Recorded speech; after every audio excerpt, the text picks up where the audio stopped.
Un'area metropolitana tra Conegliano e Vittorio Veneto che trasformi la zona in un nodo industriale e logistico capace di cogliere le opportunità del corridoio Adriatico-Baltico.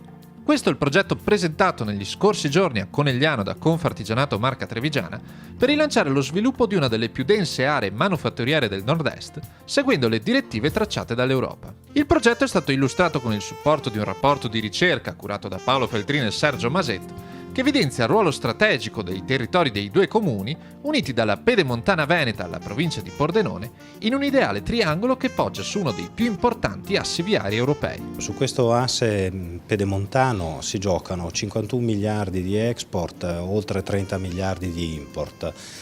Di conseguenza questo è il cuore manifatturiero. Il sistema produttivo stesso non ha bisogno soltanto di strutture per esportare, ma anche strutture efficienti per importare. Importare che cosa? Materie prime e prodotti intermedi che poi vengono trasformati e rivenduti. Quindi in termini di opportunità la questione è sviluppare dei servizi di trasporto e di logistica più efficienti. Da parte di Confartigianato Marca Trevigiana un messaggio forte per il rilancio economico e sociale del territorio. La palla ora passa alle istituzioni, cui va l'invito a fare sistema per accedere a quel 1,5 miliardi di risorse che l'Europa metterà a disposizione per lo sviluppo di infrastrutture da qui al 2020. La parola che uso sempre è aggredire l'Europa. Prima di aggredirla però bisogna conoscerla e quindi bisogna conoscerne i progetti, conoscerne le possibilità, le disponibilità. E credo che sia il momento giusto. Il 1 gennaio 2014 e 31 dicembre 2020 è il tempo nel quale noi dobbiamo cercare di mettere in campo il nostro sistema, in questo caso trasportistico.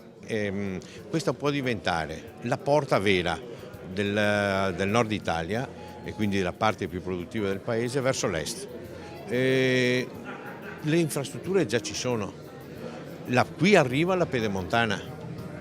I cantieri sono in corso, qui arriva la Pontebana ferroviaria che va a Tarvisio, quindi va a Vienna ed è sottoutilizzata da un punto di vista di merci sul ferro. È un'area altamente infrastrutturata.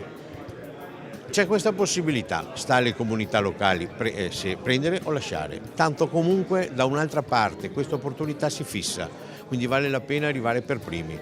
La Confartigianato di Conegliano assieme alla provinciale sta spingendo per questo progetto che è uno dei tanti progetti che si possono fare per cercare di uscire da questo momento critico. Ci sono degli interventi economici importanti dal 2014 al 2020 a livello europeo, speriamo che vengano sfruttati bene e avere soprattutto la capacità di portarli a casa, perché a volte ci sono tanti contributi che noi non riusciamo a portare a casa. Queste visioni sono l'essenza vera della concorrenza, l'essenza vera del futuro, l'essenza vera della sfida da un punto di vista economico, ma anche sociale, perché raccogliendo queste sfide, vincendo queste sfide, si crea occupazione.